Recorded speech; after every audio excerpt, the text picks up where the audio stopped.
नमस्कार माझ्या प्रिय शिल्पनिदेशक मित्रांनो. आज या व्हिडिओमध्ये मी आपणासाठी एक महत्त्वाचा व्हिडिओ घेऊन आलेलो आहे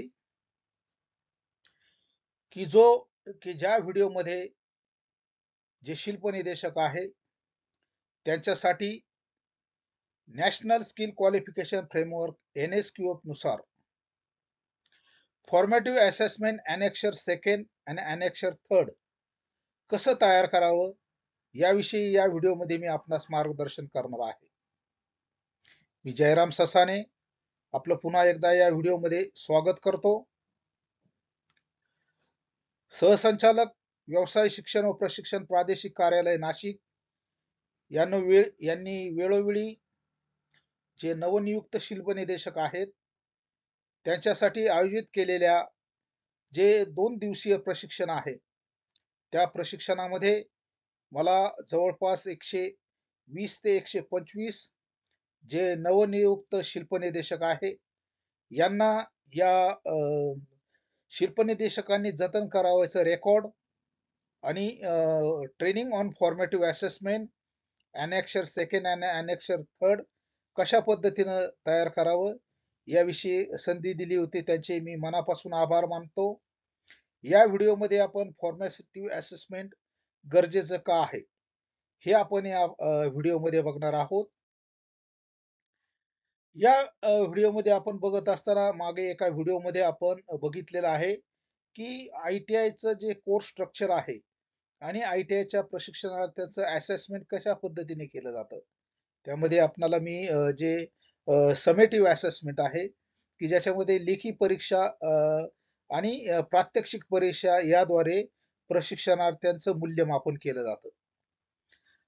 तर national skill qualification framework NSQF थोडक्यात याचा अभ्यासक्रम आपल्या जे वेगवेगळ्या व्यवसायाचे अभ्यासक्रम आहेत त्यानुसार आपल्याला नॅशनल स्किल क्वालिफिकेशन फ्रेमवर्क नुसार वेगवेगळ्या प्रकारच्या लेवल आपल्याला त्याच्यामध्ये दिलेल्या आहेत. काही 1 वर्षाचे जे कालावधीचे व्यवसाय असतील अशांना सद्यस्थितीत 2.1 किंवा 2.5, 3 याची लेवल आपल्याला निर्धारित केलेली आहे की NSQF नुसार आपल्याला प्रशिक्षणार्थाचं जे मूल्यमापन आहे तसंच आपल्या शिल्पनिदेशकाचंही मूल्यमापन या NSQFच्या वेगवेगळ्या आधाराद्वारे आपल्याला प्रशिक्षणार्थाचं असेसमेंट करता येतं. NSQF नुसार आपल्याला जे प्रशिक्षणार्थाचे जे वेगवेगळ्या प्रकारचे असेसमेंट कशा पद्धतीने करायचे असतात तर या व्हिडिओमध्ये आपल्याला सर्वात महत्त्वाचा भाग आहे की फॉर्मेटिव्ह असेसमेंट कशा पद्धतीने तयार करावं. प्रशिक्षणार्थ्याचे ज्यावेळेस आपण अंतिम परीक्षेसाठी त्याची जी पात्रता निकष ठरवत असतो त्यावेळेस त्याने वर्षभरामध्ये केलेल्या टर्म 1 आणि टर्म 2 याचं असेसमेंट फॉर्मेटिव्ह असेसमेंट हे आपल्याला कार्यालयाला सादर करावं लागतं की जेव्हाद्वारे टर्म 1 म्हणजे 1 वर्षाचा कालावधी असेल तर T1 आणि T2 टर्म 1 आणि टर्म 2 चं अटेंडन्स त्याचबरोबर त्याचं फॉर्मेटिव्ह असेसमेंट हे आपल्याला एका विशिष्ट नमुन्यामध्ये कार्यालयाला सादर करावं लागतं की ज्याद्वारे प्रशिक्षणार्थ्याचं जे फॉर्मेटिव्ह असेसमेंट आहे ते स्किल इंडिया डिजिटल हबला संस्थेच्या लॉग इनद्वारे भरलं जाऊन परीक्षार्थीला जो प्रशिक्षणार्थी आहे त्याला परीक्षेसाठी त्याची पात्रता ठरवली जाते. तर प्रशिक्षणार्थ्याचं मूल्यमापन कशा पद्धतीने केलं जातं. प्रारंभिक मूल्यमापन इनिशियल असेसमेंट प्रशिक्षणार्थ्याने प्रवेश घेण्यापूर्वी आपण त्याचा जे प्रवेश होत असतो हा त्याच्या मेरिटनुसार होत असतो. तर यामध्ये आपल्याकडे रिझर्वेशन जर तो तांत्रिक विषय घेऊन जर उत्तीर्ण झालेला असेल तर त्याला या तांत्रिक कौशल्य जे आहेत ते आत्मसात आहेत याविषयी त्याला ते त्याच्यामध्ये स्पेशल रिझर्वेशन मिळलं जातं म्हणजेच त्याचं इनिशियल असेसमेंट आपण करतो. त्यानंतर त्याचा RPL recognition of prior learning असेल त्यांनी काही अगोदर एखादा शॉर्ट टर्म सर्टिफिकेट कोर्स केलेला असेल तर त्याच्याही आपल्याला त्याच्यामध्ये मूल्यांकन आपल्याला त्याचं करता येतं. नंतर आपला जो महत्वाचा भाग आहे बघा सतत मूल्यांकन फॉर्मेटिव्ह असेसमेंट याचा उपयोग आपल्याला प्रशिक्षणादरम्यान वेळोवेळी प्रशिक्षणार्थ्याच्या प्रगतीचे मूल्यमापन केले जाते या फॉर्मेटिव्ह असेसमेंटद्वारे. याद्वारे प्रशिक्षणार्थ्यांना त्यांच्या ज्या ड्रॉबॅक्स आहेत त्याची सुधारणा करण्याची संधी मिळते. यामध्ये आपल्याला लघु परीक्षा, प्रात्यक्षिक, प्रोजेक्ट आणि ऑब्झर्वेशन याचा समावेश होतो. या भागामध्ये आपण जो भाग बघतोय बघा, फॉर्मॅटिव्ह असेसमेंट, की ज्याच्यावर आपण जास्त प्रमाणात भर दिलेला आहे. तदनंतर आहे अंतिम मूल्यांकन, समेटिव्ह असेसमेंट, की ज्याद्वारे आपल्याला संपूर्ण प्रशिक्षण पूर्ण झाल्यानंतर प्रशिक्षणार्थीची आपण सीबीटी आणि प्रॅक्टिकल परीक्षा यामध्ये लेखी परीक्षा असेल, प्रॅक्टिकल चाचण्या असतील, इंटरव्ह्यू असतील, याद्वारे आपल्याला काय होतं त्याचं असेसमेंट होतं आणि त्यानंतर प्रशिक्षणार्थ्याला त्याचं अंतिम मूल्यमापन झाल्यानंतर समेटिव्ह असेसमेंट झाल्यानंतर आपण तो जो प्रशिक्षणार्थी आहे त्याने सर्व स्किल आत्मसात केलेली आहेत असं असेसमेंट त्याची झालेली आहे. मग आपण त्याला राष्ट्रीय प्रमाणपत्र, नॅशनल ट्रेड सर्टिफिकेट हे डीजीटी मार्फत आपण त्या प्रशिक्षणार्थ्याला प्रदान करत असतो. कौशल्य चाचणी, स्किल असेसमेंट, प्रशिक्षणार्थाच्या व्यावहारिक कौशल्याचे मूल्यमापन करण्यासाठी घेतले जाते. यामध्ये थेट निरीक्षण, कामगिरी विश्लेषण आणि प्रात्यक्षिक मूल्यांकनाचा समावेश असतो. त्यानंतर असेसमेंट केलं जातं समुपदेशन आणि आत्ममूल्यमापन, सेल्फ अँड पियर असेसमेंट. यामध्ये प्रशिक्षणार्थी स्वतःच्या प्रशिक्षण प्रक्रियेचे मूल्यमापन करतात. सेल्फ असेसमेंट, फॉर्मेटिव्ह असेसमेंट मध्ये नॅशनल स्किल क्वालिफिकेशन फ्रेमवर्क NSQFच्या ज्या मार्गदर्शक सूचना आहेत त्या सूचनेनुसार प्रशिक्षकाने किंवा शिल्पनिदेशकाने जे फॉर्मेटिव्ह असेसमेंट प्रशिक्षणार्थ्याचं केलेलं असतं ते फॉर्मेटिव्ह असेसमेंट स्वतः तपासण्याची संधी या NSQFने प्रशिक्षणार्थ्याला दिलेली आहे. प्रशिक्षणार्थ्याचं मूल्यमापन ज्या शिल्पनिदेशकाने केलेलं असेल त्याचं ते मूल्यमापन तो स्वतः तपासू शकतो. तसेच इतर आपले जे प्रशिक्षणार्थी मित्र आहे त्यांचं कंपॅरिझन करून तो आपल्याला सुचू शकतो की याचं मूल्यमापन, या प्रशिक्षणार्थीचं मूल्यमापन माझ्यापेक्षा जास्त आहे, ते का केलं गेले आहे, हे आपण या सेल्फ अँड पियर असेसमेंट मध्ये आपल्याला करता येईल. नंतर असेसमेंट होतं उद्योग आधारित मूल्यमापन, इंडस्ट्री बेस्ड असेसमेंट. प्रशिक्षणार्थी उद्योगातील प्रत्यक्ष परिस्थितीत कामगिरी कशी केली जाते याचं मूल्यमापन केलं जातं. थोडक्यात त्याच्यामध्ये अप्रेंटिसशिप असेल आणि सर्वात महत्वाचा भाग याच्यामध्ये OGT आहे. जे इंडस्ट्री बेस्ड असेसमेंट जे असेल, आपल्याला माहीतच आहे की आपल्याकडं 150 तास हे डीजीटीने NSQFच्या स्टँडर्ड लेवलच्या सिलेबस नुसार 150 तासाचा ऑन जॉब ट्रेनिंग हा कालावधी कंपल्सरी केलेला आहे की ज्याद्वारे ज्या प्रशिक्षणार्थी आहे त्यांचं इंडस्ट्री बेस्ड असेसमेंट होऊ शकेल. नंतर आहे बघा तृतीय पक्ष मूल्यांकन, थर्ड पार्टी असेसमेंट. यासाठी स्वतंत्र एजन्सी असतात. आपल्याला बऱ्याच वेळा माहित आहे की आपण ज्या ठिकाणी जे प्रशिक्षणार्थी उत्तीर्ण होऊन नोकरीच्या शोधात असतात किंवा ज्यांना नोकरी प्राप्त झालेली असते त्यांचे सर्टिफिकेट व्हेरिफिकेशन किंवा त्यांचं मूल्यमापन हे थर्ड पार्टी असेसमेंट द्वारे केलं जातं. त्याचं जे कॅरेक्टर असेल, नंतर त्याची गुणवत्ता असेल, हे सुद्धा थर्ड पार्टी असेसमेंट द्वारे म्हणजे कंपन्याचे लोक संस्थेमध्ये येऊन त्या जो प्रशिक्षणार्थी आहे त्याचं थर्ड पार्टी असेसमेंट जे थर्ड पार्टीद्वारे त्याचं मूल्यमापन केलं जातं. यासाठी गुणवत्ता सुनिश्चित करण्यासाठी सरकार मान्य संस्था किंवा ज्या प्रायव्हेट एजन्सी आहेत त्या प्रशिक्षणार्थ्याचं जे मूल्यमापन आहे ते मूल्यमापन करतात. त्याची कौशल्याची सर्वांगीण चाचणी घेतात आणि त्यांना ते रोजगारक्षम आहेत का नाही, ते एम्प्लॉयसाठी इलिजिबल आहेत की नाही, हे थर्ड पार्टी असेसमेंट द्वारे ठरवलं जातं. महत्वाच्या भागाकडे आपण येऊया, फॉर्मॅटिव्ह असेसमेंट का गरजेचं आहे. फॉर्मॅटिव्ह असेसमेंट हा एक अविभाज्य घटक आहे.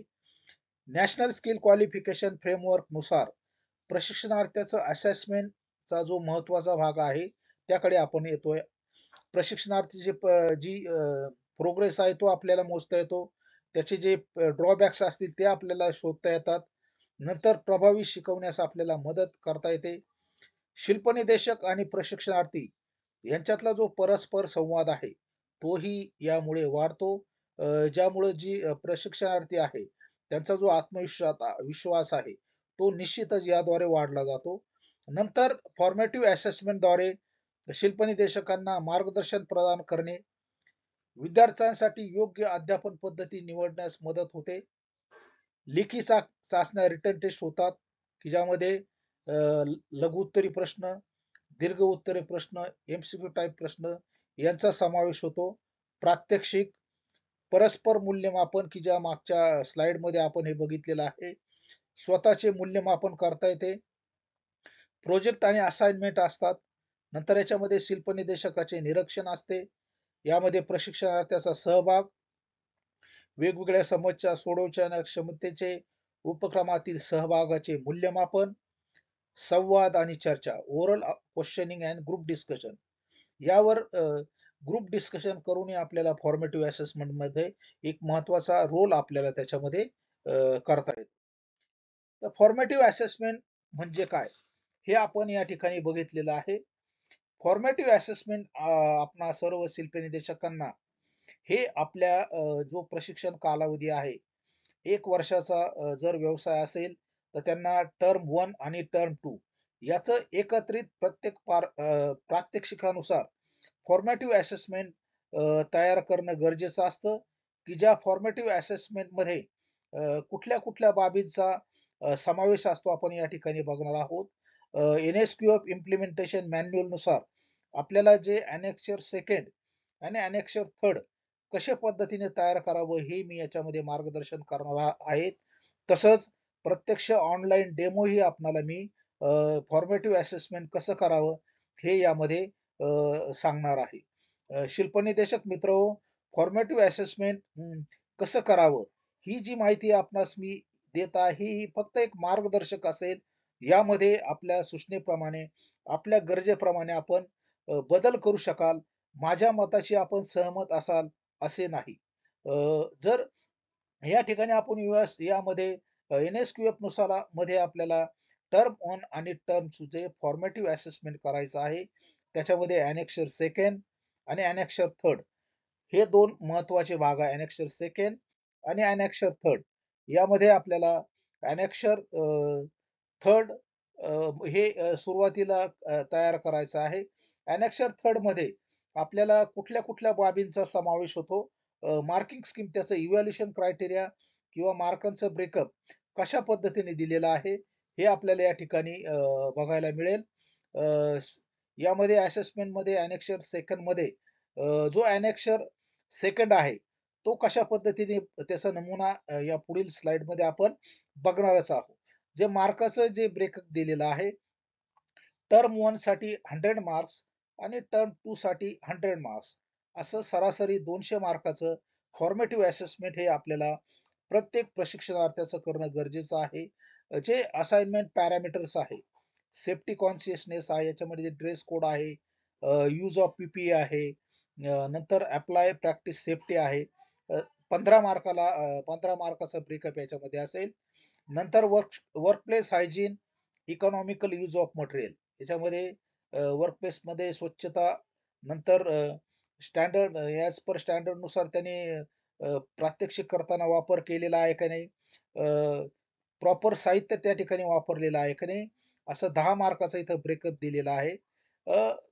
शिल्पनिदेशक मित्र हो, याच्यामध्ये जे मार्कचा जो ब्रेकअप दिलेला आहे हा इंडिकेटिव्ह आहे. याच्यामध्ये बदल करण्याचा अधिकार आपल्याला आहे. याची टोटल फक्त 100 मार्कापेक्षा टर्म 1 आणि 2 साठी होता कामा आहे. नंतर या ठिकाणी दिलेलं आहे अटेंडन्स, त्याचं इनिशिएटिव्ह, त्याची अटेंडन्स कशी आहे, त्याचं पार्टिसिपंट वर्क आहे का याच्यासाठी 10 मार्क दिलेले आहे. नंतर चौथा जे पॅरामीटर्स आहे, ability to follow manual return instructions, तो आपल्याला दिलेल्या सूचनाप्रमाणे प्रात्यक्षिकामध्ये त्याचा जो दिलेला भाग आहे तो पूर्ण करतोय की नाही हे आपल्याला यामधून त्याचं असेसमेंट करता येईल. त्याच्यामध्ये प्रॉपर जी गाईडलाईन्स आहे त्यानुसार तो काम करतोय का नाही, प्रॉपर इन्स्ट्रक्शन्स फॉलो करतो की नाही हे तिथं आपल्याला वापरता येईल. रिटर्न इन्स्ट्रक्शन मटेरियल मध्ये आपण याबाबत वेगवेगळ्या प्रकारचे जे शीट आहेत त्याची माहिती घेतलेली आहे, तो इथं रेफरन्स आपणाला इथं वापरता येईल. यशासाठी मार्क दिलेले आहेत 5. नंतर 5वा पॅरामीटर आहे ऍप्लिकेशन ऑफ नॉलेज. याच्यामध्ये plan the work, selected appropriate tools and equipment, review the work. म्हणजे आपल्या कामाचं नियोजन, जे प्रात्यक्षिक दिलेलं आहे त्याचं नियोजन, दिलेल्या प्रात्यक्षिकासाठी असलेले प्रॉपर टूल्स अँड इक्विपमेंटचा वापर, याच्यासाठी आपल्याला मार्क दिलेले आहेत 10. नंतर 6वं पॅरामीटर आहे skills to handle tools and equipment. यामध्ये जे साहित्य आणि साधने वापरायचे आहेत त्याची सुरक्षितता घेतली जाते का नाही, तो पॅरामीटरचा इथं वापर केला गेलेला आहे. त्याच्यासाठी यामध्ये 10 मार्क्सचा समावेश केलेला आहे. नंतर स्पीड डुईंग इन वर्क. त्याच्या कामामध्ये वेग आहे की नाही, दिलेल्या कालावधीमध्ये तो प्रात्यक्षिक पूर्ण करतोय का नाही, त्याचा जो कामाचा जो सिक्वेन्स आहे तो प्रॉपर आहे की नाही हे त्याच्यात तपासलं जातं. नंतर त्या ठिकाणी जे जॉबसाठी तंत्र वापरतोय ते बरोबर आहे की नाही हे तपासलं जाईल. नंतर तो त्याचं जे काम करतोय त्याच्यामध्ये प्रॉपर टेक्निकल साधनांचा वापर करतोय की नाही हे तपासलं जाईल. यासाठी 10 मार्कांचा समावेश दिलेला आहे. नंतर क्वालिटी इन वर्कमॅनशिप. तो आपली ॲक्युरसी व्यवस्थित ठेवतो का? दिलेल्या याच्या मागणीप्रमाणे काम करतोय का? तो त्याच्या उद्देशानुसार अ, स स्वतः त्याला आत्मविश्वास आहे काय? म्हणजे त्याची जी वर्कमॅनशिप आहे, जी तांत्रिक कार्यक्षमता आहे, ती इथं तपासली जाईल. त्याच्यासाठी 15 मार्क दिलेले आहे. नंतर व्हायवा. झालेल्या प्रात्यक्षिकावर जर आपण त्याची जर परीक्षा घेतली, मौखिक परीक्षेचा समावेश असेल, त्याच्यामध्ये त्याची स्पष्टता आहे की नाही, त्याचं तांत्रिक ज्ञान व्यवस्थित आहे की नाही आणि जो जॉब रोल दिलेला आहे, त्याप्रमाणे तो काम करतोय की नाही, याचा समावेश असेल. अशा पद्धतीने ॲनेक्सर 3 मध्ये 100 मार्काचं हे ब्रेकअप दिलेलं आहे. ते मार्क कशा पद्धतीने आपण द्यायचे आहेत, याचं मार्गदर्शन या ठिकाणी आपल्याला मिळालेलं आहे. जे वेगवेगळ्या प्रकारचे जे पॅरामीटर्स आहेत, ॲनेक्सर सेकंड नुसार आपल्याला ॲनेक्सर सेकंड हा जो महत्त्वाचा पार्ट आहे, हा महत्त्वाचा असतो. या भागामध्ये आपण ॲनेक्सर सेकंड कशा पद्धतीनं तयार करायचा आहे, हे बघणार आहोत. हा एक नमुना दिलेला आहे इंग्रजी आणि मराठीमध्ये, की ज्यामध्ये आपल्याला याची जी एक्सेल फाईल आहे, ती एक्सेल फाईल या व्हिडिओच्या डिस्क्रिप्शन बॉक्समध्ये आपल्याला दिलेली आहे. जे फॉर्मॅटिव्ह असेसमेंट आहे ते कशा पद्धतीने तयार करावं, याविषयी आपण आता या भागामध्ये बघणार आहोत. सर्व शिल्पनिदेशकांना विनंती आहे, हा जो भाग आहे काळजीपूर्वक आपण आत्मसात करावा, की जेणेकरून आपल्याला जे आपल्या व्यवसायाचे जे फॉर्मॅटिव्ह असेसमेंट आहेत, दिलेल्या प्रात्यक्षिकानुसार आपल्याला फॉर्मॅटिव्ह असेसमेंट करणं गरजेचं आहे. फॉर्मॅटिव्ह असेसमेंट करताना आपल्याकडे ज्या गोष्टी आवश्यक असणं गरजेचं आहे, दिलेल्या विहित नमुन्यातील जो इंटरनल असेसमेंट आहे त्याचा फॉर्मॅट, त्यानंतर आपल्याकडे जे भारत स्किल पोर्टलवरील आपल्या व्यवसायाचे जे प्रॅक्टिकल बुक आहे, सध्या जे लेटेस्ट उपलब्ध 2022 च्या अभ्यासक्रमानुसार जे आपल्याला प्रॅक्टिकल बुक दिलेलं आहे ते आपल्याकडे असणं गरजेचं आहे. ज्या पॅरामीटर्स या इंटरनल असेसमेंट मध्ये अंतर्गत मूल्यांकनासाठी वापरले जातात, त्यामध्ये भाग आहे मूल्यांकर्त्याचे नाव, इयर ऑफ एनरोलमेंट, नोंदणीचे वर्ष, नाव, पत्ता, संस्थेचं नाव इथं आपण टाकायचं आहे. नंतर मूल्यांकनाची तारीख, नंतर name and address of the industry. या ठिकाणी मी उल्लेख केलेला आहे ITI. जे असेसमेंट प्रशिक्षणार्थीचं झालेलं आहे ते ITI मध्ये झालेलं आहे. जर ऑन जॉब ट्रेनिंग मध्ये तो वेगळ्या प्रकारचा जॉब त्याने प्रात्यक्षिकामध्ये अभ्यासक्रमामध्ये समावेश केलेला जर जॉब त्याने इंडस्ट्रीमध्ये केलेला असेल ऑन जॉब ट्रेनिंगच्या दरम्यान, त्या इंडस्ट्रीचा इथं उल्लेख आपल्याला करता येईल. त्याचं ठिकाणाचा इथं उल्लेख करता येईल. नंतर या ठिकाणी ट्रेडचं नाव आहे, ट्रेड नेम. नंतर एक्झामिनेशन वर्ष आपल्याला इथे टाकायचं, पहिलं दुसरं वर्ष, आणि जो ड्युरेशन ऑफ द ट्रेड, आपल्या व्यवसायाचा कालावधी किती आहे. त्यानंतर महत्वाचा भाग आहे लर्निंग आउटकम.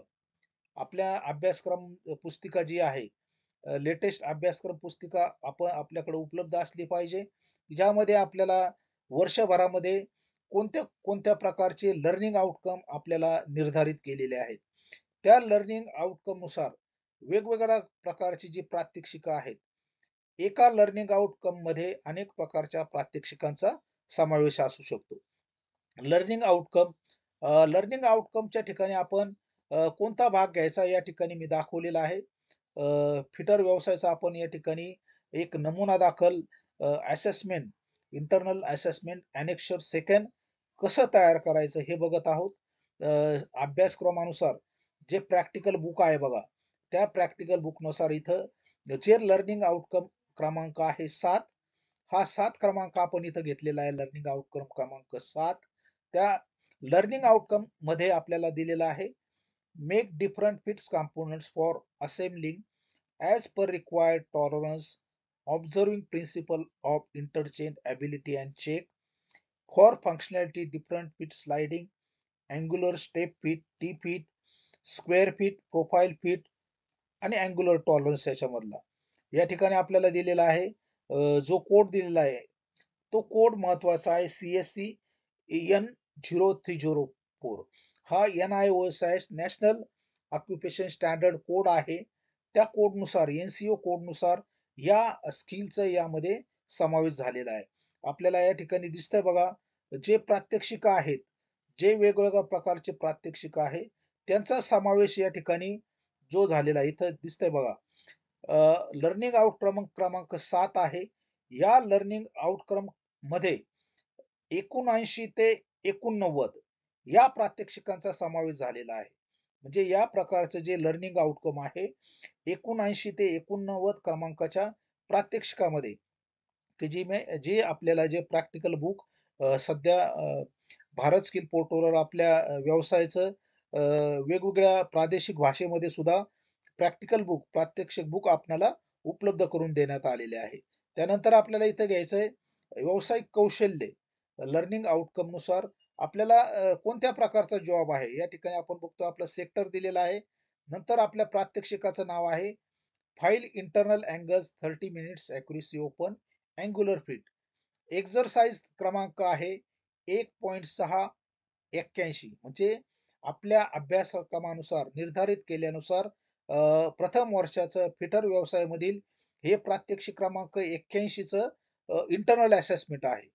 तर इंटरनल असेसमेंट मध्ये मग आपण ज्या ॲनेक्सर 3 मध्ये ज्या वेगवेगळ्या प्रकारचे जे पॅरामीटर्स बघितले होते त्यामध्ये इथं प्रशिक्षणार्थीचं नाव असेल, त्याचं आडनाव असेल, त्यानंतर जी मार्किंग ब्रेकअप आपण दिलेला होता तो मार्किंग ब्रेकअप या ॲनेक्सर सेकंड मध्ये इथं घेतलेला आहे की जो ॲनेक्सर थर्ड वरून घेतलेला आहे.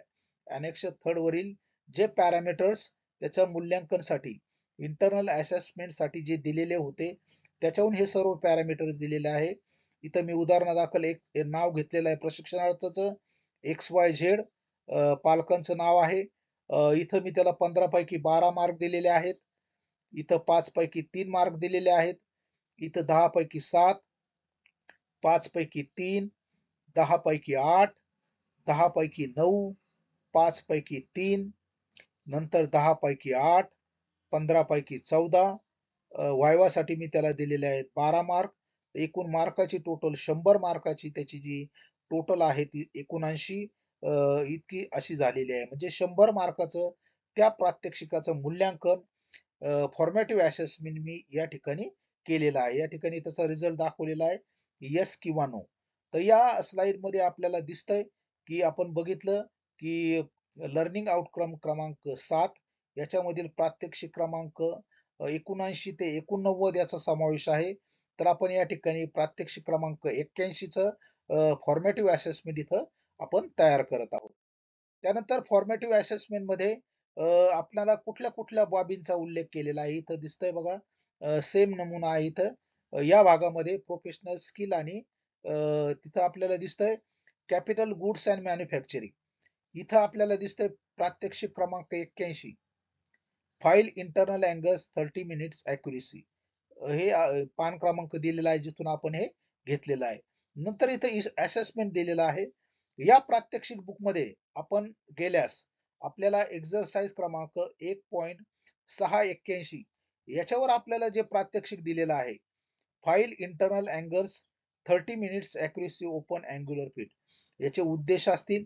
या ठिकाणी आपण प्रात्यक्षिकाचं जे नाव आहे, त्या प्रात्यक्षिकाचं नाव आपल्याला इथं काय करायचं आहे, द्यायचं आहे, की जे आपल्याला त्याच्याद्वारे त्या प्रात्यक्षिकामध्ये आपला वरच्या बाजूला आपण त्याचा उल्लेख केलेला आहे, लर्निंग आउटकम कुठले आहेत. त्यानुसार इथं आपण त्या प्रात्यक्षिकाचा क्रमांक इथं केलेला उल्लेख, प्रात्यक्षिक क्रमांक 81, फाईल इंटरनल अँगल्स, याप्रमाणे त्याचं मार्किंग कसं केलेलं आहे, इव्हॅल्युएशन कसं केलेलं आहे, या ठिकाणी आपल्याला निदर्शनास येतं. आपण या प्रॅक्टिकल बुकमध्ये गेल्यास आपल्याला यानुसारच आपली जी वेगवेगळी प्रात्यक्षिकं आहेत.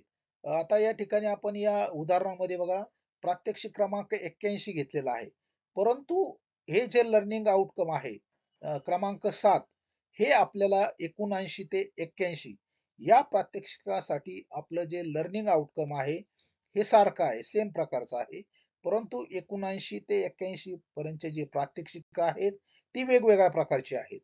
81 व जे आपलं प्रात्यक्षिक घेतलेलं आहे, त्यामध्ये आपण file internal angles 30 minutes accuracy open angular fit हे प्रात्यक्षिकाचा भाग आपण यामध्ये दर्शवलेला आहे. त्यानंतर आपलं जे जॉब शीट असतं बघा, ड्रॉइंग शीट, हाही महत्वाचा भाग आहे. जे जॉब ड्रॉइंग आहे, त्याचा एक नमुना आपण इथं तयार केलेला आहे, की ज्यामध्ये जॉब नंबर 81, आपला हा जॉब दिलेला आहे 81 क्रमांकाचा. त्यानंतर नेम ऑफ द जॉब, जॉबचं नाव इथून आपण घेतलेलं आहे. त्यानंतर या ठिकाणी आपलं आठवडा क्रमांक आहे, प्रात्यक्षिक नंबर आहे 81, कुठल्या आठवड्यातला जो तो क्रमांक आहे इथं नमूद केलेला आहे. त्यानंतर डेट ऑफ स्टार्टिंग आहे, प्रात्यक्षिक सुरू केल्याचा दिनांक. नंतर डेट ऑफ फिनिशिंग आहे, प्रात्यक्षिक संपल्याचा दिनांक. आणि प्रात्यक्षिकासाठी आपल्याला किती कालावधी लागला, हे या ठिकाणी आपण दाखवलेलं आहे. हे जे जॉब ड्रॉइंग जे आहे, हे आपण मी स्वतः डिझाइन केलेलं आहे, की ज्याद्वारे आपल्याला ज्या प्रशिक्षणार्थ्याचं जे असेसमेंट आहे, हे असेसमेंट आपल्याला ग्रेड सिस्टीम मध्ये सुद्धा आपल्याला त्या ठिकाणी कन्वर्ट करता येईल. आपण सुरुवातीला बघितलं की त्याला आपल्याला त्याची जी ग्रेडेशन दिलेली आहे, त्याला 79 मार्क दिलेले आहेत आपण. तो कुठल्या ग्रेडला येतो? तर या ठिकाणी जे ग्रेडिंगचे पॅरामीटर्स आपल्याला डीजीटीने NSQF नुसार ठरवून दिलेला आहे, त्याची नोंद इथं आहे. Grade A, grade B, grade C. या प्रशिक्षणार्थीच्या उदाहरणामध्ये त्याला 79 पर्सेंटेज मार्क मिळालेले आहेत. त्याची ग्रेड आपण इथं बी घेतलेली आहे. नंतर सर्वात महत्वाचा भाग, आपलं जे प्रात्यक्षिकाचं जे ड्रॉइंग असतं, हे ड्रॉइंग सुद्धा आपल्याला आपल्या प्रात्यक्षिक बुक जे आहे, प्रॅक्टिकल बुक आहे, ह्या प्रॅक्टिकल बुक मध्ये इथं मी हे ड्रॉइंग घेतलेलं आहे. म्हणजे हे ड्रॉइंग बुक, या प्रॅक्टिकल बुक मधून संबंधित प्रात्यक्षिक क्रमांक 81 याचं जे प्रात्यक्षिकाचं जे ड्रॉइंग आहे, ते ड्रॉइंग आपल्याला या ठिकाणी टाकता येईल, की ते आपल्याला या ठिकाणी घ्यायचं आहे. याच्यामध्ये या प्रात्यक्षिकाच्या मध्ये जे वेगवेगळे पॅरामीटर्स इथं दिलेले आहेत, टॉलरन्स दिलेले असतील, त्याचे साइजेस दिलेले असेल, मटेरियलची साईज दिलेली असेल, त्याचा सिम्बॉल दिलेला असेल, त्याचाही आपल्याला इथं उल्लेख करता येईल. नंतर या ठिकाणी आपल्याला आपले जे शिल्पनिदेशक तुमची स्वाक्षरी असेल, तदनंतर आपल्याला या ठिकाणी तुमचे गट निदेशक असतील, तुमचे उपप्राचार्य असतील, याची स्वाक्षरी आपल्याला घेता येईल. NSQF नुसार आपल्याला महत्वाचा याच्यामध्ये भाग या पद्धतीचा आहे. आपण केलेले जे असेसमेंट आहे, ते असेसमेंट आपण प्रशिक्षणार्थ्यांना दाखवून त्यांची स्वाक्षरी आपण इथं घ्यायची आहे. म्हणजे आपण जे त्याचं असेसमेंट केलेलं आहे, ते असेसमेंट आपण या ठिकाणी त्याला त्या प्रशिक्षणार्थ्याला दाखवून त्याची नोंद या ठिकाणी स्वाक्षरी घेऊन त्याची नोंद घ्यायची आहे.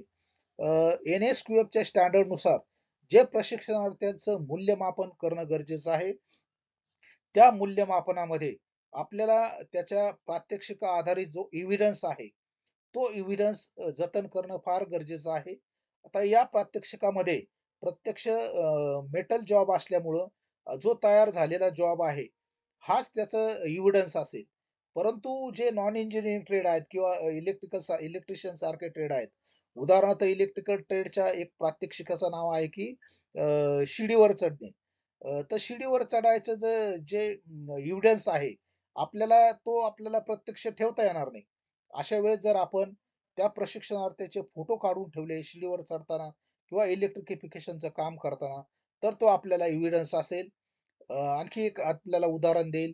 कोपा प्रशिक्षणार्थी जर असतील, त्यांचं जर एव्हिडन्स आपल्याला ठेवायचा असेल, तर एव्हिडन्स समजा त्याने सीडी कशी राईट करावी, हे प्रात्यक्षिक असेल, तर तो सीडी राईट केल्यानंतरची त्याच्याकडे जी रायटेबल सीडी असेल, ती जतन करून ठेवली म्हणजे त्याच्या प्रात्यक्षिकाचा त्याचा एव्हिडन्स असेल. काही ठिकाणी बघा इंडस्ट्रियल व्हिजिटमध्ये आपण वेगवेगळ्या प्रकारचे जे ॲडव्हान्स मशिनरी प्रशिक्षणार्थ्यांनी ऑन जॉब ट्रेनिंगच्या दरम्यान बघितलेले असतात. त्याचे फोटोग्राफही आपल्याला एव्हिडन्स म्हणून आपल्याला त्याच्या पोर्टफोलिओमध्ये प्रशिक्षणार्थ्याच्या नोंद घेता येईल. तर यामध्ये प्रशिक्षणार्थीचा पोर्टफोलिओ हे महत्वाचा आहे, की ज्याच्या या फॉर्मेटिव्ह असेसमेंटचं त्याचं मूल्यांकन जे आहे, हे त्याच्या पोर्टफोलिओमध्ये येणार आहे. तर शिल्पनिदेशक मित्र, मला निश्चितच वाटतं, की हा जो व्हिडिओ आहे, यामध्ये आपणास इंटरनल जे प्रशिक्षणार्थ्यांचं जे असेसमेंट आहे, समेटिव्ह असेसमेंट आणि फॉर्मेटिव्ह असेसमेंट. त्या फॉर्मेटिव्ह असेसमेंट मधील ॲनेक्शर सेकंड आणि ॲनेक्शर थर्ड कशा पद्धतीने आपण तयार करावे, याच्या मार्गदर्शक सूचना मी आपणास यामध्ये दिलेल्या आहे. निश्चितच हा व्हिडिओ आपल्याला आवडलेला असेल. प्रत्यक्ष ऑनलाईन आपण फॉर्मेटिव्ह असेसमेंट, ॲनेक्शर सेकंड आणि ॲनेक्शर थर्ड कशा पद्धतीने बनवावं, याचा लाईव्ह डेमो मी आपल्याला व्हिडिओमध्ये येणाऱ्या व्हिडिओमध्ये तो आपल्याला दाखवणार आहे. निश्चितच आपणा सर्वांना याचा लाभ होईल. मी निश्चितच आपणा सर्वांचे आभार मानतो. पुन्हा एकदा आपले धन्यवाद करतो. आपले मनपूर्वक आभार. Thank you. आपण हा व्हिडिओ बघितला त्याबद्दल आपल्या सर्वांचे धन्यवाद. या व्हिडिओला लाईक करा आणि सर्वात महत्त्वाचं आपण माझ्या चॅनलला सबस्क्राईब करा. सबस्क्राईब केल्यानंतर बेल आयकॉन दाबून नवीन व्होकेशनल ट्रेनिंग संदर्भातले जे व्हिडिओ आहेत त्याचं नोटिफिकेशन आपल्याला येईल. जो व्हिडिओ आहे त्यास लाईक करा, कॉमेंट करा. धन्यवाद. याविषयी प्रत्यक्ष माहिती घेतलेली आहे. हा जो व्हिडिओ आहे, या व्हिडिओमध्ये मी आपणास प्रत्यक्ष फॉर्मेटिव्ह असेसमेंट कशा पद्धतीने आपण तयार करावायचा आहे, याचा मी डेमो या ठिकाणी घेऊन आलेलो आहे. यासाठी आपल्याला आवश्यक असणाऱ्या ज्या गोष्टी आहेत, आपल्याकडं विहित नमुन्यातील जे एक्सेल शीट्स आहेत, मी या ठिकाणी एक NSQF training formative assessment annexure second आणि असं एक फोल्डर इथं तयार करून घेतलेला आहे. या फोल्डरमध्ये NSQF formative assessment all forms या नावाची एक एक्सेल शीट आहे. या एक्सेल शीटमध्ये इथे मी ॲनेक्शर सेकंड हे याची एक एक्सेल शीट तयार करून ठेवलेली आहे. त्यानंतर त्याबरोबरच जे जॉब ड्रॉइंग आहे, ते जॉब ड्रॉइंगची फाईल इथे आहे. त्यानंतर ॲनेक्शर थर्ड, की जे ॲनेक्शर थर्ड वरून मार्क्स आपले ॲनेक्शर सेकंडला या ठिकाणी डिस्प्ले होणार आहेत. या ठिकाणी आपले मार्क ते डिस्प्ले होणार आहेत, की तिथं आपोआप रिफ्लेक्ट होणार आहेत. तर या पद्धतीने सर्वात अगोदर आपल्याकडं ही जी एक्सेल शीट आहे जॉब फॉर्मेटिव्ह इंटरनल असेसमेंटची ॲनेक्शर सेकंड ही रेडी असली पाहिजे. त्यानंतर आपलं जॉब ड्रॉइंगचे शीट, नंतर ॲनेक्शर थर्ड. आपलं जे फॉर्मेटिव्ह असेसमेंटचे जे पॅरामीटर्स वेगवेगळे दिलेले आहेत, त्याचा मार्काचं जे इव्हॅल्युएशन आहे, ते इव्हॅल्युएशन आपण या ठिकाणी ॲनेक्शर थर्डमध्ये करायचं आहे. या ॲनेक्शर थर्डमध्ये प्रत्येक मार्काचा ब्रेकअप दिलेला आहे. फॉर एक्झाम्पल या ठिकाणी सेफ्टी जे दिलेलं आहे त्याचं या ठिकाणी ब्रेकअप दिलेला आहे आणि या ठिकाणी याचे टोटल मार्क्स दिलेले आहेत. हे जे टोटल मार्क्स आहेत तुमचे, हे टोटल मार्क्स तुमचे या ठिकाणी हे जो सेल आहे या सेफ्टी कॉन्शियसमध्ये एकत्रित मार्क तुमचे आले पाहिजेत 15 पैकी. तर तुमच्याकडे job annexure second, job drawing, annexure third हे अगोदर तयार असलं पाहिजे. त्यानंतर आपण जाऊया आता आपल्याला आपला जो अभ्यासक्रम आहे, आपल्या ट्रेडचा जर अभ्यासक्रम आपल्याकडे उपलब्ध नसेल तर आपण CS TRI या central staff training and research institute Kolkata या वेब पेजला भेट द्यायची आहे. या पेजला भेट दिल्यानंतर या ठिकाणी CS ला आपण हिट केल्यानंतर आपल्याला CS ची जी वेबसाईट आहे central staff training and research institute ही इथे दिसेल. खाली स्क्रोल केल्यानंतर आपल्याला या ठिकाणी दिसतंय बघा न्यू CTS सिलेबस. तर या ठिकाणी न्यू CTS सिलेबसवर क्लिक केल्यानंतर आपल्याला या ठिकाणी इंजिनिअरिंग, नॉन इंजिनिअरिंग आणि ट्रेड्स व्हिज्युअली इम्पॉर्टेड या सगळ्यांचे सिलेबस या ठिकाणी दिसतील. आता मी या ठिकाणी इलेक्ट्रिशियनचं आपण जो NSQF फॉर्मेटिव्ह असेसमेंट आहे ते कशा पद्धतीने करायचंय ते आपण या ठिकाणी बघणार आहोत. मी या ठिकाणी हिट केल्यानंतर हा जो सिलेबस आहे हा सिलेबस इलेक्ट्रिशियनचा सिलेबस आपल्याला इथे दिसत आहे.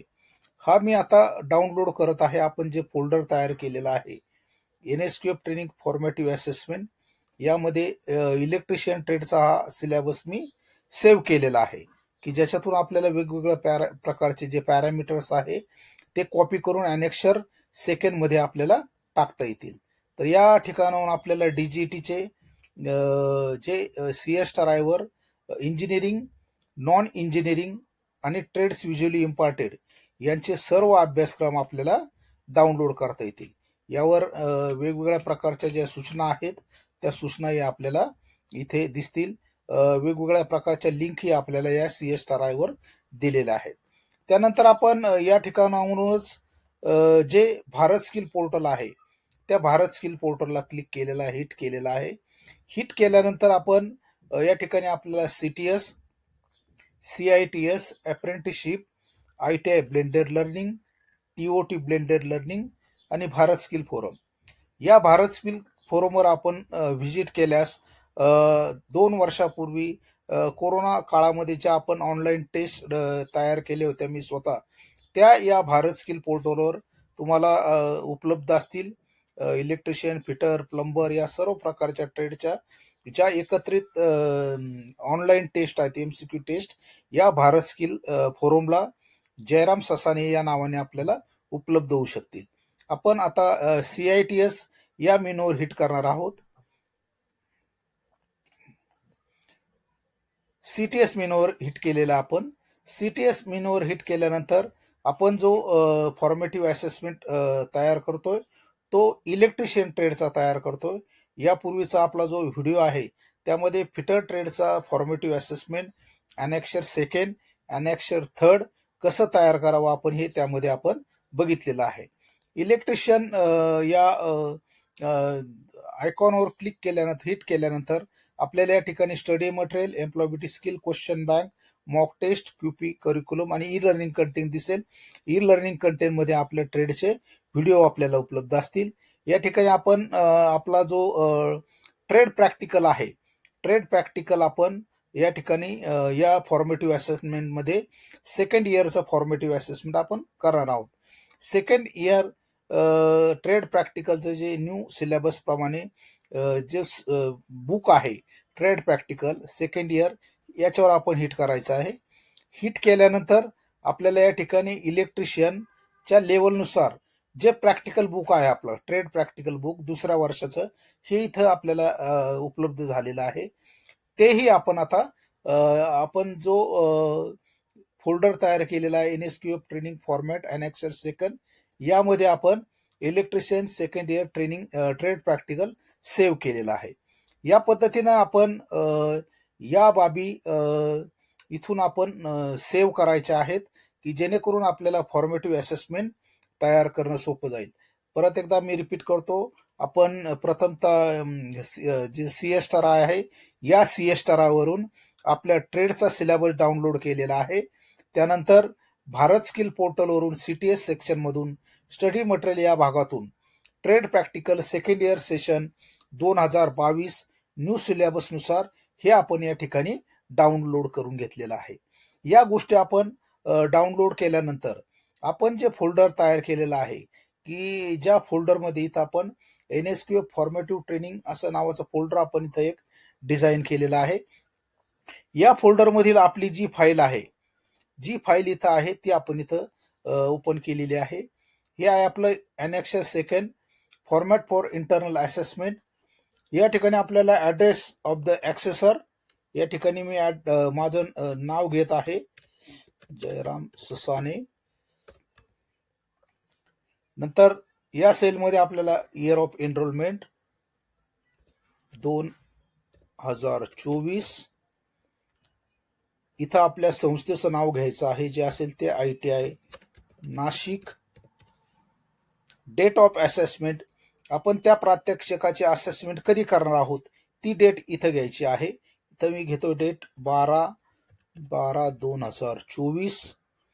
त्यानंतर ॲड्रेस ऑफ द इंडस्ट्री, जर ऑन जॉब ट्रेनिंगमध्ये तुम्ही इंडस्ट्रीमध्ये घेत असाल तर तिथं इंडस्ट्रीचं नाव हे करायचं, अन्यथा आपण जे नाव ॲड्रेसमध्ये टाकलेलं आहे तेच नाव आपण इथं टाकायचं आहे. नंतर असेसमेंट लोकेशन, इथं आपण जर ऑन जॉब ट्रेनिंग असेल तर इंडस्ट्री टाकायचं आहे.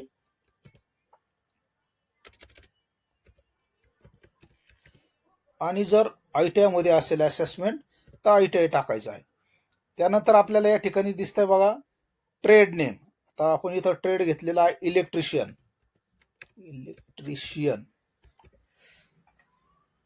त्याचं वर्ष घेतलेलं आहे एक्झामिनेशन सेकंड, तर आपण सेकंड घेणार आहोत. फर्स्ट आपण इथं डिलीट करणार आहोत. त्यानंतर duration of the trade course, इथं 2 इयर करणार आहोत. 2 इयर. 2 इयर केल्यानंतर या ठिकाणी आपल्याला दिसतंय बघा लर्निंग आउटकम. आता लर्निंग आउटकम साठी आपल्याला आपण ही विंडो मिनिमाइज करणार आहोत. या ठिकाणी आपण जो सिलेबस डाउनलोड केलेला आहे तो सिलेबस मी इथं ओपन केलेला आहे.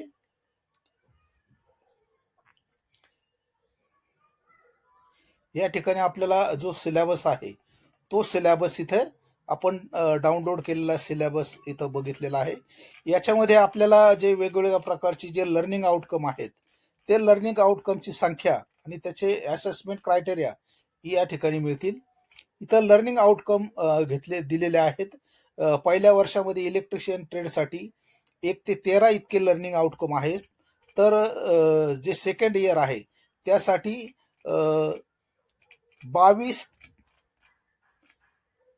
14 ते 21, 14 ते 30 या क्रमांकाचे या पेजवर काही आहेत आणि दुसऱ्या पेजवर आहेत. तर आपण जो लर्निंग आउट क्रमांक 25 आहे, plan assemble and install solar panel, हा इथं हायलाइट करणार आहोत. इथं आपण हायलाइट केलेला आहे. हा हायलाइट केल्यानंतर आपल्याला इथं दिसतं की हा जो असेसमेंट क्रायटेरिया आहे किंवा लर्निंग आउटकम आहे हा आपण इथं याच्यासाठी वापरणार आहोत. त्याचं नॅशनल ऑक्युपेशन स्टँडर्ड आपल्याला इथं दिलेलं आहे, plan and assemble and install solar panel. आता तद्वतच आपण सेकंड इयरचा जो अभ्यासक्रम आहे त्या अभ्यासक्रमामध्ये आपण सेकंड इयरच्या भागामध्ये जाणार आहोत. सेकंड इयरच्या भागामध्ये जो अभ्यासक्रम शेवटी आहे त्याच्यात या लर्निंग आउटकम आणि त्याच्या प्रात्यक्षिक आधारित असणारा जो क्रमांक आहे तो क्रमांक आपल्याला इथे मिळणार आहे.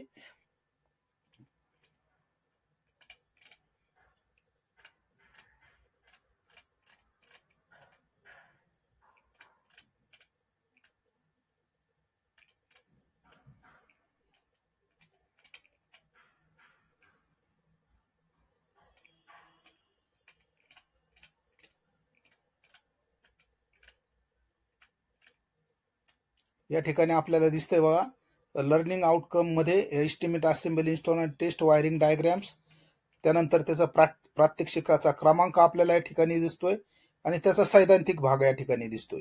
आता आपण जाऊया, आपण जे ट्रेड प्रॅक्टिकल चा जो भाग आपण डाउनलोड केलेला आहे की ज्याच्यामध्ये आपल्याला ते प्रात्यक्षिक घ्यायचं आहे. त्या प्रात्यक्षिकाचं जे ट्रेड प्रॅक्टिकलचं बुक आहे त्यावरून आपल्याला स्पष्ट कल्पना येईल की लर्निंग आउटकम आणि त्याच्याशी रिलेटेड प्रॅक्टिकल कुठल्या प्रकारचं आहे. सेकंड इयरचं आपण प्रात्यक्षिकाचं पुस्तक जे आहे बुक जे आहे ते आपण इथं डाउनलोड केलेलं आहे. तर या ठिकाणी आपण आल्यानंतर आपल्याला पान क्रमांकानुसार आणि मॉड्यूलनुसार जे वेगवेगळ्या प्रकारचे जे प्रात्यक्षिक आहेत ते प्रात्यक्षिक आपल्याला दिसतील. या ठिकाणी दिसतं लर्निंग आउटकम आणि त्याच्यामध्ये असणारे आता लर्निंग आउटकम क्रमांक 1 असेल. या लर्निंग आउटकम क्रमांक 1 मध्ये जी प्रात्यक्षिक समावेश झालेली आहे ती प्रात्यक्षिकाची नावं आहेत. या ठिकाणी आपल्याला दिसतंय क्रमांक लर्निंग आउटकम क्रमांक 1 त्यातील प्रात्यक्षिक क्रमांक 107 ते 113 या ठिकाणी आपल्याला दिसतंय.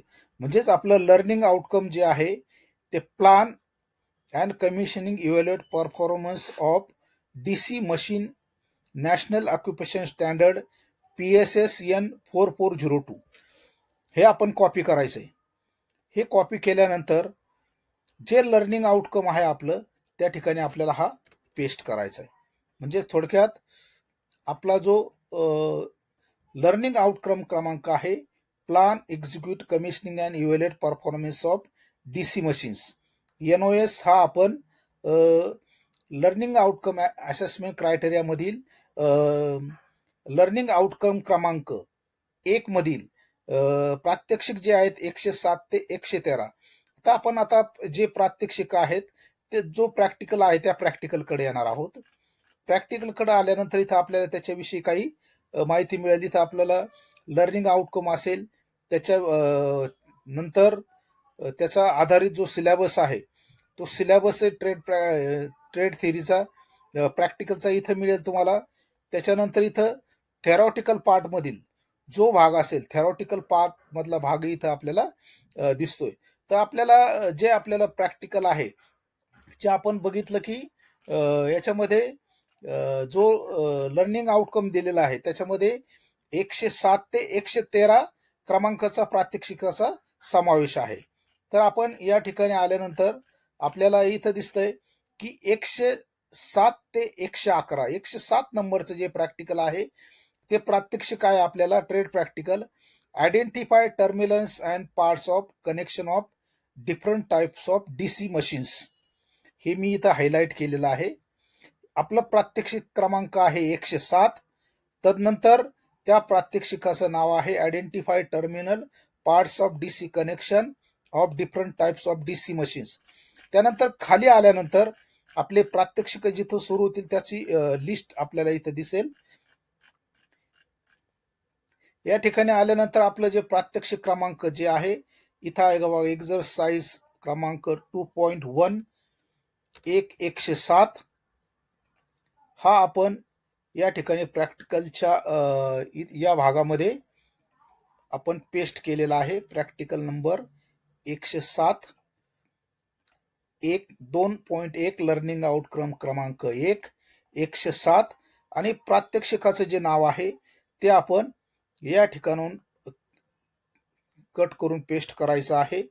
Identify terminals of parts and DC connection of different types of DC machines हे आपण कॉपी करून आपलं जे प्रॅक्टिकलचं नाव आहे त्या प्रॅक्टिकलच्या नावासमोर आपण ते पेस्ट करायचं आहे. म्हणजेच या ठिकाणी आपलं जे फॉर्मेटिव्ह असेसमेंट मधलं जे प्रात्यक्षिक आहे प्रात्यक्षिक क्रमांक आहे 107. त्यानंतर त्याचं प्रात्यक्षिकाचं नाव आहे identify terminals parts DC connections of different types of DC machine. म्हणजे आपला सगळा डाटा या ठिकाणी जो प्रात्यक्षिकाचा अनेक्शर 1 मधला आहे तो या ठिकाणी आपला पूर्ण झालेला आहे. तदनंतर पुन्हा एकदा आपण त्या फाईलकडे यायचंय. या फाईलमध्ये आपल्याला आवश्यक असणारे जे डायग्रॅम्स आहेत याची जी प्रोसिजर आहे ती प्रोसिजर नंतर त्याचे ऑब्जेक्टिव्ह हे जे आपल्याला जॉब शूटवर त्याचं नंतर डेमॉन्स्ट्रेशन प्लॅन मध्ये उल्लेख करायचा आहे त्याचं सर्व एक्झरसाइज या ठिकाणी आपल्याला दिलेला आहे. इलेक्ट्रिशियन डीसी जनरेटर मधील हे प्रॅक्टिकल आहे identify terminal parts of DC connection of different types of DC machines. या ठिकाणी आपल्याला रिक्वायरमेंट्स टूल्स अँड इक्विपमेंट सर्व दिलेले आहेत की टूल्स अँड इक्विपमेंट आणि त्याचे कोणत्या कोणत्या प्रकारची हत्यार आपल्याला लागणार आहेत.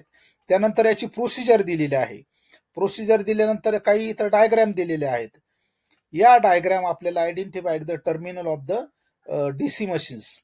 या जर डायग्रॅम असतील इथं काही आकृतीमध्ये जर डायग्रॅम येत असतील तर अशा आकृत्यांच्या ज्या डायग्रॅम आहेत या ठिकाणून मी आता ही जी डायग्रॅम आहे या डायग्रॅमचा स्क्रीनशॉट घेऊन या ठिकाणी आपण आपलं जे जॉब ड्रॉइंग आहे, या जॉब ड्रॉइंग मध्ये हे मी पेस्ट करत आहे. या जॉब ड्रॉइंग मध्ये इथं मी पेस्ट केलेलं आहे. म्हणजेच या ठिकाणी आपल्याला जे जॉब ड्रॉइंग जे आहे, याचं जॉब ड्रॉइंग इथं आपल्याला मिळालेलं आहे. की जॉब ड्रॉइंग मध्ये जॉब नंबर आपला असेल 107. त्यानंतर नेम ऑफ द जॉब हे आपल्याला या ठिकाणून हे कॉपी करायचं आहे. 107 number. Identify the different terminal parts हे जॉब ड्रॉइंग मध्ये आपण इथं पेस्ट केलेला आहे. त्यानंतर वीक नंबर आपला हा समजा 12वा वीक 57वा वीक आठवडा असेल आणि एक्झरसाइज नंबर आपला इथं असेल 107. तदनंतर डेट ऑफ स्टार्टिंग जी तारीख तुम्ही घेतलेली आहे समजा 12/12/2024. 8 तास प्रात्यक्षिक चाललंय तर आपण अंदाजे इथं त्याची डेट देऊ 12/12/2024. तदनंतर इथं आपल्याला जो वेळ लागलेला आहे 8 तास 8 आवर्स याचा इथं उल्लेख आपण केलेला आहे. म्हणजे जे जॉब ड्रॉइंग आहे ते आपल्याला आपल्या प्रात्यक्षिक आधारित जे जॉब ड्रॉइंग्स आहे ते आपल्याला या ठिकाणाहून तिथं आपल्याला पेस्ट करता येईल. आणखी एक डायग्राम आहे. ही डायग्राम मी इथं पेस्ट करत आहे. ही डायग्राम घेतलेली आहे. ही डायग्राम या ठिकाणी मी पेस्ट केलेली आहे. ही डायग्राम सुद्धा इथं घेतलेली आहे. त्यानंतर मला इथं दिसतं की आपलं इथला जो भाग आहे त्याचं प्रात्यक्षिक क्रमांक आपण हे केलेलं आहे. नंतर त्याचं प्रात्यक्षिकाचं नाव इथं घेतलेलं आहे. नंतर आठवडा क्रमांक इथं घेतलेला आहे. आठवड्या क्रमांकानंतर इथं एक्झरसाइज नंबर मध्ये प्रात्यक्षिक क्रमांक घेतलेला आहे. नंतर इथं त्याचा कालावधी, ज्या कालावधीसाठी आपण तो जॉब कंप्लीट केलेला आहे तो कालावधी इथं घेतलेला आहे. नंतर याच्यामध्ये आपण त्याचं जे जॉब ड्रॉइंग आहे, जे जॉब ड्रॉइंग आहे ते इथं टाकलेलं आहे. त्याच्यानंतर या ठिकाणी आपल्याला त्याचं वेटेज दिलेलं आहे. तर त्याच्या मार्क सिस्टीमचं वेटेज कसं असेल ते या ठिकाणी दिलेलं आहे. इथं आपण त्याचा जॉब नंबर हेही हायलाइट करून घेऊ म्हणजे आपल्याला कल्पना येईल. त्याच्यानंतर आपण आता आपला जो प्रात्यक्षिकाचा जो डाटा आहे या ठिकाणी पूर्णपणे भरलेला आहे. तदनंतर आपल्याला याचं इव्हॅल्युएशन करायचं आहे. याचं प्रात्यक्षिक कंप्लीट झालेलं आहे. या ठिकाणी आपण बघितलं की आपल्याला जे आपलं प्रॅक्टिकल बुक आहे त्या प्रॅक्टिकल बुक मधून जे प्रात्यक्षिक क्रमांक दिलेला आहे त्या प्रात्यक्षिक क्रमांकानुसार एक्झरसाइज नुसार आपल्याला सर्व डाटा हा अनेक्षर सेकंड आणि अनेक्षर थर्ड मध्ये घेता येईल. ज्या अनुषंगिक बाबी आहेत उदाहरणार्थ त्याचं असणारं प्रात्यक्षिकाचं नाव, लर्निंग आउटकम क्रमांक हे आपण या सिलेबस वरून घेतलेलं आहे. तर अनेक्षर सेकंड मध्ये आपण बघितलं की इथं त्याचं असेसमेंट आहे. नंतर नेम अँड ऍड्रेस दिलेला आहे या ठिकाणी, हे बघितलं आपण. नंतर इथला जे ड्युरेशन आणि कालावधी याचा डाटा आपण घेतलेला आहे. नंतर ऍक्सेस त्याची असेसमेंट कुठं केलेली आहे याचाही इथं भाग बघितला. ट्रेडचं नाव या ठिकाणी आपण घेतलेलं आहे. ट्रेडच्या नावानंतर वर्ष घेतलेलं आहे. आणि लर्निंग आउटकम जो आहे तो लर्निंग आउटकम आपण जो महत्वाचा आपला जो भाग आहे हा लर्निंग आउटकम आपण आपल्या अभ्यासक्रमामधील जे प्रॅक्टिकल बुक आहे त्या प्रॅक्टिकल बुक मधील जो आपलं लर्निंग आउटकम आहे त्या लर्निंग आउटकम मधील हा जो भाग आहे प्लॅन एक्झिक्यूट याच्यातील प्रात्यक्षिक क्रमांक 107 हे इथून आपण त्या ठिकाणी कॉपी करून घेतलेला आहे. आता या ठिकाणी आपला हा अनुषंगिक बाबी पूर्ण झाल्यानंतर या ठिकाणी मी जे प्रशिक्षणार्थी आहेत त्या प्रशिक्षणार्थीचे नाव मी इथं टाकणार आहे. उदाहरणार्थ नाव टाकतो जयराम ससाने, तुकाराम चाबुकस्वार, सोजवळ थेटे, कैलास खुलप,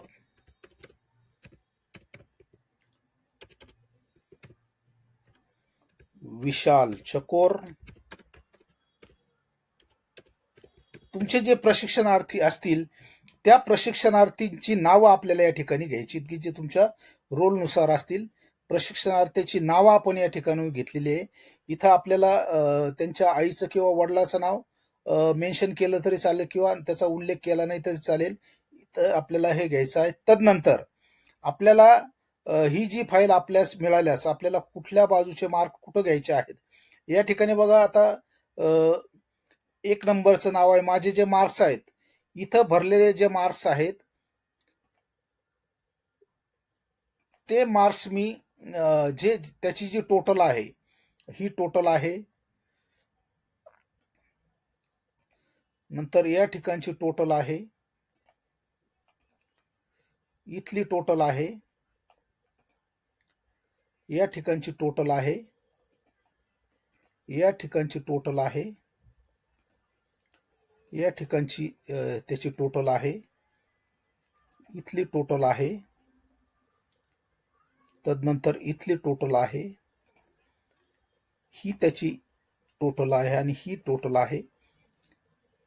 याचा उल्लेख मी या ठिकाणी त्याच्या मार्कामध्ये मी इथं केलेला आहे आणि याचा रिझल्ट यस नो आपल्याला इथं त्याचा उल्लेख करता येईल.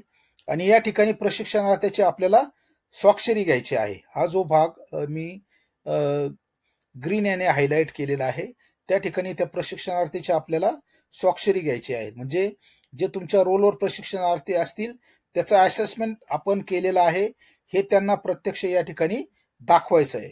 नंतर जॉब ड्रॉइंग मध्ये सुद्धा जी नावं आपण इथं घेतलेली आहेत, हीच नावं आपल्याला या अनेक्षर जॉब ड्रॉइंग वर सुद्धा आपल्याला पेस्ट करता येतील. इथं आपण ती नावं पेस्ट केलेली आहेत. नंतर अनेक्षर थर्ड मधले जे मार्क्स आहेत, इतरांच्या आता या ठिकाणी मी जे मार्क भरलेले आहे, उदाहरणार्थ या अनेक्षर सेकंड मध्ये समजा मी उदाहरण घेतलेलं आहे, माझे मार्क इथं आपण किती दिलेले आहेत याचा इथं आपण बघितलेले की जे मार्क्स आहेत त्याचा उल्लेख मी इथं केलेला आहे. इथं रिझल्ट आपल्याला येस नो या द्वारे आपल्याला दर्शवता येईल. या ठिकाणी त्याला जे मिळालेले मार्क आहेत 78, या 78 मार्काचा उल्लेख त्याचे जे जॉब ड्रॉइंग आहे या ठिकाणी त्याचा उल्लेख झालेला आहे 78. आणि त्यानुसार इथं आपल्याला त्याची ग्रेड इथं त्याचं ग्रेडेशन एनएसकेपच्या सिलेबस नुसार आपल्याला त्याचं ग्रेडेशनही आपल्याला करायचं आहे. त्याच्यामुळे त्याला मिळालेले फॉर्मेटिव्ह असेसमेंटचे मार्क आणि त्याचं ग्रेडेशन हेही आपल्याला या ठिकाणी दर्शवता येईल. त्याच्यानंतर अनेक्शन सेकंड मध्ये या बाबी भरल्यानंतर आपल्या प्रशिक्षणार्थीचे नाव असतील. इथं आपली सिग्नेचर आपल्याला करायची. या ठिकाणी आपले जे ग्रुप इन्स्ट्रक्टर्स असतील त्या ग्रुप निदेशकाची सही आपल्याला घ्यायची आहे. त्यानंतर आपले जे आपले जे प्राचार्य किंवा उपप्राचार्य असतील त्यांची स्वाक्षरी आपल्याला या ठिकाणी घ्यायची आहे.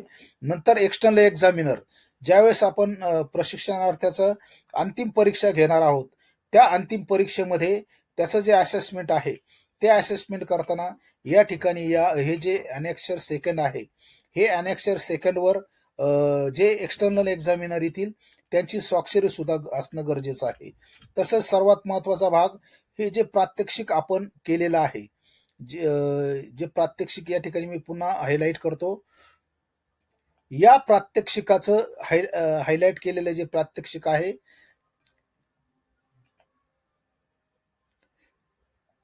या प्रात्यक्षिकाचा जो इव्हिडन्स आहे म्हणजे प्रत्यक्ष केलेल्या प्रॅक्टिकलचा इव्हिडन्स आपल्याला हे जे फॉर्मेटिव्ह असेसमेंट आहे याच्याबरोबर जतन करणं गरजेचं आहे. तर शिल्पनिदेशक मित्रांनो, ऑनलाईन पद्धतीने मी आपल्याला या व्हिडिओमध्ये अनेक्षर सेकंड, अनेक्षर थर्ड आणि जॉब ड्रॉइंग कशा पद्धतीनं करायचं आहे, तसंच आपला जो सिलेबस आहे तो सिलेबस लेटेस्ट सिलेबस कुठून डाउनलोड करावा, तसंच आपल्याला भारत स्किलवरून आपलं जे लेटेस्ट ट्रेड प्रॅक्टिकलचं बुक असेल ते कसं डाउनलोड करावं आणि या तिन्हींचा समन्वय साधून आपल्याला जे फॉर्मेटिव्ह इंटरनल असेसमेंट जे आहे ते प्रशिक्षणार्थीच्या कशा पद्धतीने करता येईल हे या व्हिडिओ माध्यमातून ऑनलाईन लाईव्ह डेमोद्वारे मी आपल्याला इथं प्रदर्शित केलेलं आहे. पुन्हा एकदा मी आपणा सर्वांचे आभार मानतो. आपण हा व्हिडिओ अवश्य बघा. या व्हिडिओला आपण लाईक करा. निश्चितच हा जो लाईव्ह डेमो आहे आपल्याला मार्गदर्शक असा ठरेल. धन्यवाद. पुन्हा एकदा मी आपल्याला आवाहन करतो की आपण माझ्या युट्यूब चॅनलला सबस्क्राईब करा, लाईक करा आणि शेअर करा.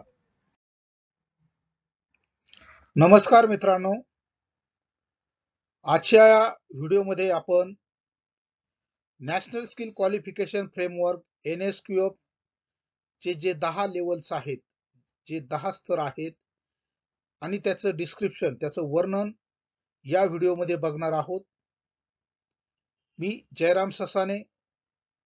आपण जर नवीन असाल तर माझ्या ITI डिजिटल स्किल हब या YouTube चॅनलला सबस्क्राईब करा आणि बेल आयकॉन दाबून नवीन नवीन व्हिडिओचे नोटिफिकेशन येण्यासाठी बेल आयकॉन हिट करा.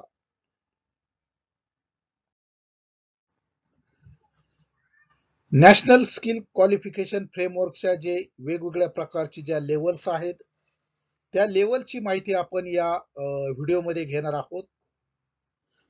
तो NSQFचा लेवल 1 यामध्ये basic work readiness, basic knowledge असलं पाहिजे.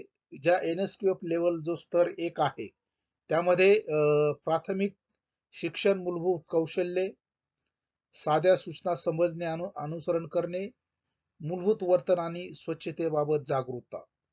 हा NSQF लेवलचा स्तर लेवल 1 आहे. लेवल 2 की जो सेमी स्किल वर्कर असतो, यामध्ये थोड्या देखरेखीखाली साधे कार्य करणे, मूलभूत हाताने चालवायची साधने, टूल्स वापरणे, साध्या समस्या ओळखणे आणि त्यांचे निराकरण करणे. तिसरा जो स्तर आहे लेवल 3 हा स्किल वर्कर असा समजला जातो.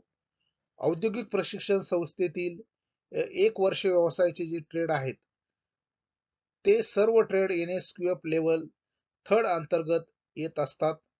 यामध्ये थोड्या जास्त स्वायत्ततेसह काम करणे, इंडिव्हिज्युअल वर्क करणे, कार्यक्षमतेने मशिनरी किंवा औद्योगिक उपकरण हाताळणे, स्टँडर्ड ऑपरेटिंग प्रोसिजर नुसार काम करणे, जे दिलेली कामं आहेत, जी स्टँडर्डायझेशन त्याची प्रोसिजर दिलेली आहे त्यानुसार काम करणे. NSQF level 4 advance skill worker औद्योगिक प्रशिक्षण संस्थेतील जे 2 वर्षाचे कोर्सेस आहेत, उदाहरणार्थ इलेक्ट्रिशियन, फिटर, मशिनिस्ट, ग्राइंडर इत्यादी NSQFने लेवल 4चा अभ्यासक्रम त्यासाठी डिझाईन केलेला आहे. यामध्ये जो जी लेवल असते त्यामध्ये प्रक्रिया समजून घेऊन अचूक कार्य करणे, इतरांना मदत करणे आणि सहकार्य करणे, प्रक्रिया सुधारणा आणि मूलभूत चाचणी घेणे. NSQF लेवल 5 मध्ये ही सुपरवायझर लेवल आहे. स्वायत्तपणे निर्णय घेणे आणि छोट्या टीमचे नेतृत्व करणे, गुणवत्ता आणि उत्पादकता वाढवण्यासाठी सुधारणा करणे, सुरक्षा आणि जोखीम व्यवस्थापन समजून घेणे. NSQF लेवल 6 ही डिप्लोमा लेवल किंवा टेक्निशियन लेवल आहे. यामध्ये समस्यांचे विश्लेषण करून निर्णय घेणे, तांत्रिक कौशल्य आणि व्यावसायिक ज्ञान विकसित करणे, प्रकल्प व्यवस्थापन आणि संसाधनाचे नियोजन करणे. NSQF लेवल 7 की ज्याला ग्रॅज्युएट लेवल आणि मॅनेजर रोल मध्ये असं म्हटलं जातं. यामध्ये सखोल ज्ञानासह निर्णय प्रक्रिया हाताळणे, मोठ्या प्रमाणावर जबाबदारी घेत नवीन उपाय सुचवणे, व्यावसायिक कामकाजासाठी आवश्यक असलेली सर्जनशीलता धारण करणे. NSQF level 8 post graduate level strategic management level असं याला म्हटलं जातं. यामध्ये जटिल समस्या सोडवण्यासाठी संशोधात्मक विचारसरणी अनुसरणे, धोरणात्मक निर्णय आणि व्यवस्थापन कौशल्ये, उच्चस्तरीय तांत्रिक ज्ञान आणि व्यावसायिक जबाबदारी. त्यानंतर आहे NSQF लेवल 9 डॉक्टरेट लेवल और रिसर्च और जे शास्त्रज्ञ आहेत इनोव्हेशन मधील ही लेवल आहे. नवीन तंत्रज्ञान आणि प्रणाली विकसित करणे, संशोधन आणि धोरणात्मक विकास करणे, स्वतंत्र विचारसरणी आणि उच्च व्यवस्थापन भूमिकामध्ये योगदान देणे हे NSQF लेवल 9 मध्ये येते. आणि जो उच्च स्तर आहे, जी हायेस्ट लेवल आहे, ती आहे NSQF लेवल 10 स्तर 10वा. याला हायेस्ट लेवल ऑफ एक्सपर्टाइज असंही म्हटलं जातं.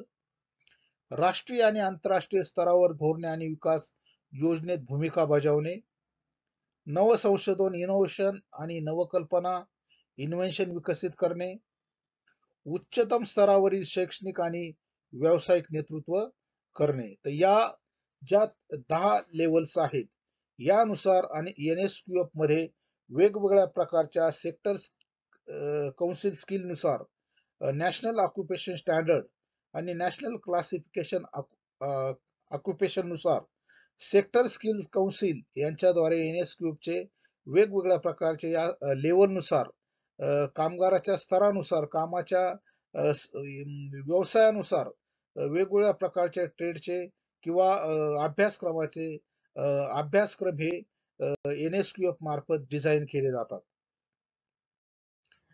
NSQF स्तरांचं महत्व काय आहे? NSQF का महत्वाचं भारतामध्ये मानलं जातं? शिक्षण आणि कौशल्याची मान्यता एकाच फ्रेममध्ये येते, एकाच चौकटीत येते. वेगवेगळ्या व्यवसायासाठी स्पष्ट स्तर तयार होतो, लेवल तयार होते. भारतातील आणि आंतरराष्ट्रीय स्तरावर रोजगाराच्या संधी वाढवणं हा NSQF आणण्याचा महत्वाचा उद्देश आहे. त्यानंतर व्यावसायिक प्रशिक्षण आणि औद्योगिक गरजांमध्ये सुसंगती ठेवणे. यावरून आपल्याला निष्कर्ष निघतो की NSQF लेवल आहे ती भारतातील कौशल्य आणि शिक्षण प्रणालीतील एक महत्वाची योजना आहे, जी व्यक्तीच्या कौशल्यावर त्यांना योग्य संधी देण्यास मदत करते. यामुळे विद्यार्थ्यांना आणि कामगारांना त्यांच्या कौशल्याच्या आधारे योग्य करिअर निवडता येते.